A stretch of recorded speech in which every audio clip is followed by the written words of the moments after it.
and welcome to the Paradigm Shift, a brand new show here on KBN Television, where we will present information and have you rethink what you have always thought to be the truth. On today's show, we will look at false flag events and how they've been used to justify American wars. Stay tuned, we're just moments away. Hello, I'm Sabrina Rice, and I'm here with your star of the show, Ray Mcberry. Ray being a former Republican candidate for governor of Georgia and one of the leading spokesmen for constitutional and state rights. So, Ray, what kind of paradigm will we be dealing with today on today's show? Well, Sabrina, today we're going to talk about a subject that I don't think I've ever seen dealt with on, of course, not the mainstream media, but even on a lot of people that are constitutionalists, conservatives. I don't think they've ever dealt with this subject, so I'm excited to deal with it. And it is the use of false flag events to justify American wars. And I know people that are watching are saying, well, what do you mean by that? Well, a false flag event is an event that is either totally staged or it's an event that actually happens, naturally occurring, but is presented in a way other than the way that it actually occurred, and it's used for the purpose of justifying the United States going to war. And this particular practice has been used for a number of years by many different administrations to justify getting the U.S. involved in a number of different wars that the American people, by and large, would not have chosen to be involved with had it not been for the use of these false flag events to justify the war in the first place. And so we're going to look at that today. And I know before we even get started, some people are saying, you know, would the government really stage or use crisis events as a means of justifying things that really didn't have anything to do with what happened? And the answer is yes. One good example of this philosophy, this mentality that so permeates the government in Washington today, but has actually been around for a while, is one of President Barack Obama's friends, Rahm Emanuel, who is he was formerly the chief of staff for the Obama administration, and then he was the mayor for the city of Chicago. Rahm Emanuel is known to have said at a press conference on one occasion, you never let a good crisis go to waste, because in times of crisis, you're able to do things you would not normally be able to do otherwise. And that is an exact description of what the government has done in a number of different presidential administrations to use events and sometimes even create events to justify getting the U.S. involved in different wars around the globe. So we're going to look at some of those today and how the government has used those events and in some cases staged those events to get the U.S. involved in wars. The importance of that, of course, is that with events going on in the world today, there's always the possibility that the next administration, whoever may be the president, may do the exact same thing. And so we ought to understand that it has happened in the past and could happen in the future. If we understand that it's happened in the past and how it happened, then there's a better possibility that we will see through it the next time and not necessarily be dragged into wars that are not always in America's best interest. So are you telling us that maybe some of the American wars were intentional? I'm saying that some of the wars that we've been dragged into are wars that the American people, by and large, would never have chosen to be involved in had it not been for certain catalyst events that happened that got us into the war, that the American people were led to believe something totally different about those events than what they were in actuality. And again, some of those events not only were misrepresented, some of them, I'm going to argue today, and we're going to present some of the evidence that some of those events were actually staged by the government in order to get us involved in those wars. Oh, wow. So what exactly would do that? Well, the kind of people that would do that are the same kind of people that, by and large, are running things in Washington today. People with a globalist agenda, a globalist perspective. I know that, we haven't talked about the New World Order and globalism really by that name in the mainstream media until George Bush, the elder, became president and we were in the first Gulf War. But that philosophy and that mindset of globalism, transforming America into part of a bigger global community, is something that's been around for over 100 years. And there are those behind the scenes in Washington, in one administration after another, that never change, even though the president may change, may be a Republican, may be a Democrat, and they change back and forth. The same powerful men behind the scenes have not changed in 150 years in America, and those influential men are still moving America towards a direction of globalism where America's best interests are not as important to them as their global intentions, which of course means power and wealth for those that are in that position. So what is the first war that we're going to examine today? Well, we're actually going to go a little farther back than most people would probably think this kind of thing would happen. And we're going to go all the way back to what the history books call the Civil War. It's more rightly called the war between the states. It was not a civil war by the definition of civil war. Civil war is, by definition, it's a war between two opposing factions to control the same government. Right. The Civil War, as it's called in American history, was not a civil war at all. The South had peacefully seceded and gone their own separate way, and they were not in any way wanting to take over the government in Washington, D.C. They basically told the northern states, listen, if you want what's there, you're welcome to it. You can just keep it. Right. And so they seceded. Same thing we did as the American colonies in 1776. They declared their independence and peacefully separated and went their own way. As a Southerner, I usually refer to it as the War of Northern Aggression, the War of Southern Independence, but that's the war we're going to start with today. And many people may not realize it, but the Civil War, or the War of Northern Aggression, was started by the Lincoln administration. Abraham Lincoln had been elected in November of 1860. Shortly after his election, the southern states began to secede because they knew that a Lincoln presidency would mean a consolidation of power to the federal government. It would be away from the constitutional foundation that had been laid by the Founding Fathers, where power was mostly in the hands of the states at the local level, and the federal government or the central government only had those powers specifically given to it in the Constitution. Well, they knew that Abraham Lincoln had already made clear that he believed in a strong central government, and so his goal as president was going to be to take power away from the states and concentrate it in the hands of the federal government. So on December the 20th, 1860, South Carolina was the first state to secede and peacefully leave the Union, same way they had come into the Union, by a vote of their legislature. Over the course of time, a number of other southern states peacefully seceded as well, including Georgia.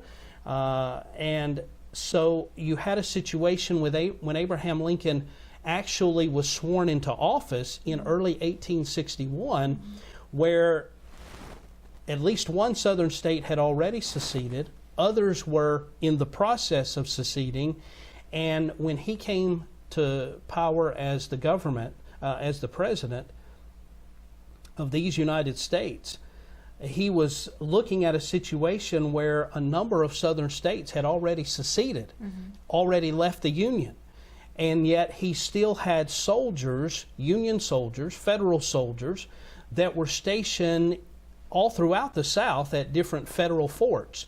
Two notably, Fort Pickens in Louisiana and Fort Sumter in South Carolina. Okay.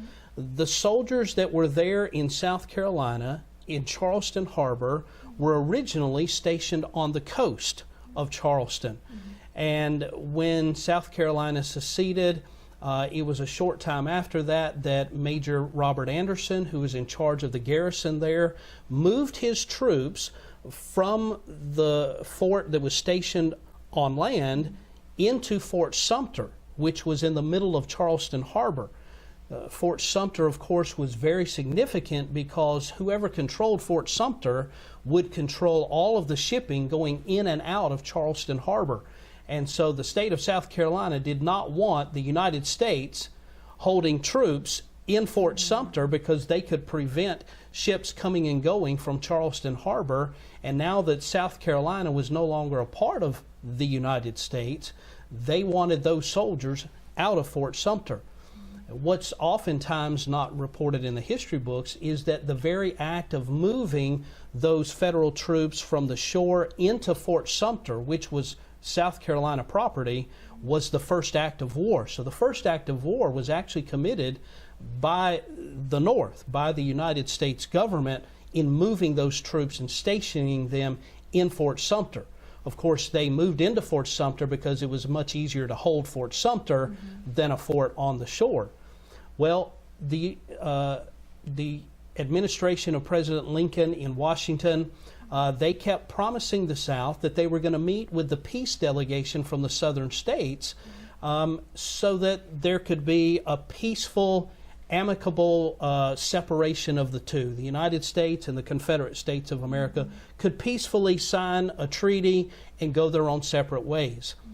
The Confederacy had sent a peace delegation to Washington to meet with Abraham Lincoln and his administration for that purpose. However, the Lincoln administration continued to lie to that peace delegation week after week after week, telling them, we're going to meet with you, we're going to meet with you. All the meanwhile, the Lincoln administration had sent a caravan of supply ships to resupply the troops in Fort Sumter and to strengthen the garrison with an extra 100 men. And so the Lincoln administration was intentionally creating a situation where they were going to strengthen and reinforce the garrison and force the state of South Carolina to fire on Fort Sumter in order to get the troops out of there. Lincoln's desire was to force the southern states back into the Union, mainly for financial reasons. We could deal with the reasons behind the war on another show, but his goal was to justify a war with the South that most Northerners did not want. And so he had to come up with an excuse why it was okay for him to launch an invasion into the South to bring the South back into the Union against their will. His way of doing that was to put the state of South Carolina in a situation where they had no choice but to fire on Fort Sumter. I know our cameraman's telling us we're out of time, so when we come back, I'll explain exactly what happened at Fort Sumter, how they were put in that situation, and how it started the Civil War. Great. Hi, welcome back to the new show, Paradigm Shift. I'm here with Ray Mcberry, and we've been discussing some interesting parts on American history. So, Ray, what exactly was Lincoln's goals for getting the war started? Can you go into a little bit of detail about that for us? Absolutely. His desire was to force the South back into the Union, but in order to do that, he had to justify invading the South. Most Northerners were not in favor of invading of the South. In fact, most Northerners believed, just as Southerners did at that time, that any state had the freedom to leave the Union anytime they wanted to, just as they had the freedom to join the Union. And so it was a very radical, revolutionary idea that Abraham had, that he thought he could force the South back into the Union. He was totally against the grain of what every American thought at that point. And so in order to justify his war, he created this situation where the state of South Carolina had no choice but to fire on Fort Sumter to get the troops out of Fort Sumter, even though it was the federal government that created the first act of war by moving the troops into Fort Sumter after South Carolina had already seceded. And secondly of all, by lying to the peace delegation from the Confederacy, telling them he was going to meet with them to negotiate a treaty, when all the time he was sending more troops and more supplies down to Fort Sumter. Okay. Now, as that fleet began to steam into Charleston Harbor, the state of South Carolina at that point said, okay, we're not letting you resupply the fort. So you can either surrender the fort and evacuate the troops peacefully, and we'll let you go your own way peacefully, or we're going to fire on the ships and on the fort. The North had no intention of just waving the white flag and surrendering. They wanted to make the South fire the first shot. That was Lincoln's plan from the beginning. And so the ships continued steaming towards the fort. Cannon from the shore for South Carolina opened up on the fleet of ships, turned them around. They were unable to supply Fort Sumter as they originally intended to do. And of course, that began the bombardment of Fort Sumter as well. And within just a very short time, of course, Major Robert Anderson surrendered inside Fort Sumter and was allowed to peacefully leave. But it was an example in American history where Lincoln knew he had to justify the war and an invasion of the peaceful South to the people in the North. So he did that by putting South Carolina in a situation where they had to fire in order to get those federal troops out of Fort Sumter. He knew that would happen, and it gave him the justification for his war. That was just the first in many examples in American history. Wow. Well, that's definitely something that you'd hear in the history books. Parts of it you would hear, but the part about why Fort Sumter happened and that South Carolina never wanted that to happen is definitely something you won't read in the history books. Well, can you give us some more examples of, from American history? Absolutely, and I know we're short on time, so I'm going to kind of condense things. Sure. The next major war in American history was the Spanish-American War. Okay.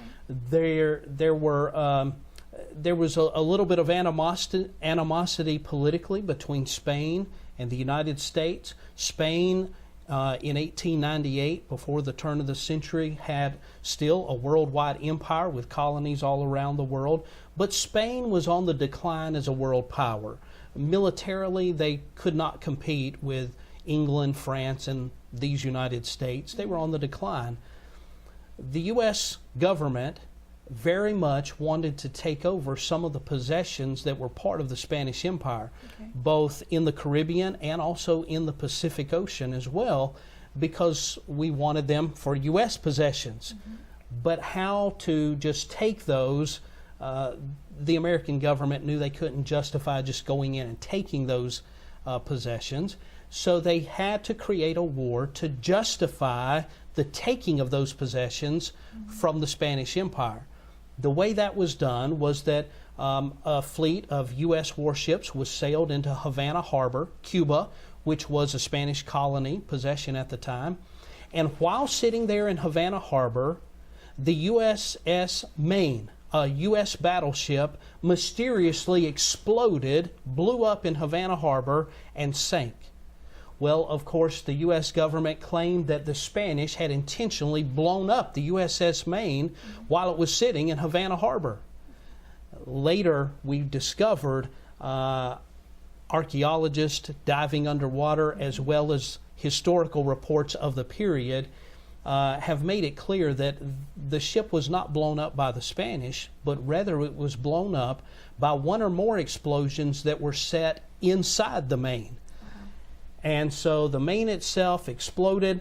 It's still debated, still argued, whether the government actually set explosive charges on their own ship to blow it up, or if there was an explosion accidentally in the powder magazine of the ship. Whichever you believe, the U.S. government still used that as the pretext for declaring war against Spain. It led to the Spanish-American War, in which the United States ended up owning Puerto Rico, Cuba, Guam, the Philippines. Now, I know we don't still own all of those territories, but we still have bases in all of those territories and still own some of those possessions to this very day. And all of that was taken by the U.S. government in this war with Spain but they had to have an excuse for going to war to justify it to the American people and to the world, and that was the sinking of the Maine, which Spain had nothing to do with. Well, when we come back, I'm going to go into more depth on the Spanish War, and I have, many different questions for you, Ray, right. so I hope you're up for that. I'm ready. Hi, welcome back to Paradigm Shift. I'm your host, Sabrina Rice. On our topic for today has been false flag events, specifically in America. So Ray, we've talked about the war between the Spanish-American War and the States. So can you give us a few examples of maybe the false flag events going on? Yeah, we'll talk now about some wars that are a little more recent, a little more modern. Okay. In the 1900s, of course, we had World War I in the early 1900s. Europe was already embroiled in World War I a number of years before we became involved, but it was at a standstill. England and France were unable to move Germany, and Germany was unable to move England and France. It was a stalemate. And so the Allies, England and France in particular, were very much wanting the U.S. to enter the war, on their side, of course, to push the Germans back, because they knew the fresh manpower and the equipment from the United States would be enough to offset that balance that there was between the two powers and in the war. And so the desire on England's part was for the U.S. to actually get involved in the war in an active way. Now, the American people had made it very clear in the presidential election just before and during World War I that they did not want to be involved in World War I, that it was considered a European conflict, and most Americans didn't want anything to do with it. In fact, there were many Americans who believed that maybe the Germans were maybe right in some of their claims, and the Allies were the ambitious ones. President Woodrow Wilson was very adamant when he was elected president that he was going to maintain U.S. Neutrality, not allow us to be dragged into the war. That's one of the reasons he was popularly elected. Well, there were individuals in the Wilson administration running things behind the scenes, even without his knowledge, who wanted the U.S. involved in the war because they were pushing for Britain and to be honest, the global empire of Britain. One of those individuals is a very interesting character. Maybe we'll do a show on him sometime. Colonel Edward Mandell House. Colonel Mandell House wasn't even a colonel in the first place, but he had so gained the trust of President Wilson that President Wilson had given him control over much of the foreign relations of the United States. Well, he was secretly working for the undermining of the neutrality policy that the U.S. had, and he had devised a plan in conjunction with the English such that the passenger ship, the Lusitania, would be carrying not only passengers back across the Atlantic, including American citizens, but also gunpowder, ammunition, war supplies for the Allies. Well, the Germans, of course, were sinking any boats crossing the Atlantic that were carrying war supplies because they were in a state of war with England. And so the German government knew that the Americans were taking war supplies in the cargo holds of passenger ships. And their U-boats were under orders to sink those ships that were carrying war supplies. So the German government warned the U.S. government not to allow U.S. passengers on the Lusitania because they intended to sink it, because it was carrying war materials. They even went so far as the German government paid for advertisements in all the major newspapers across America, warning Americans not to ride the Lusitania, not to sail back to England on it because they were going to sink it. Well, the U.S. government instructed all of the major newspapers across America not to run the ad, not to let American citizens know that the Lusitania was going to be sunk. Because some of those behind the scenes in the American government wanted the Lusitania to be sunk with American passengers on board as a pretext to get the U.S. involved in the war. Well, the Lusitania set sail from New York. It sailed back to towards England, and just before it got back to England, its military escort pulled away from it, left it a sitting duck. They actually slowed the engines on the Lusitania. It's still to this day questioned who gave the order to the ship captain to slow the Lusitania, because they knew there was a U-boat operating in the exact area where they slowed their engines as they were pulling into the British Isles. Wow. The British government knew what was going to happen. Edward Mandell House and some people in the U.S. government knew what was going to happen, and the inevitable happened. The Lusitania was sunk by one of the German U-boats, just as Germany has said they were going to do, but then it was used as a pretext for the U.S. to enter the war. Those who wanted to push America into the war knew that the American people would have such an outcry of revenge for the killing of American passengers on the Lusitania, innocent civilians, that they would demand that America get involved in the war then. And of course, that's eventually what happened, though it took a little while. But again, another example where the Germans tried to warn Americans not to sail on the ship, but those in the U.S. government who wanted us involved in the war needed a pretext to justify the U.S. entry into the war, so they intentionally allowed American citizens to be killed, knowing it was going to happen, to get us involved in the war.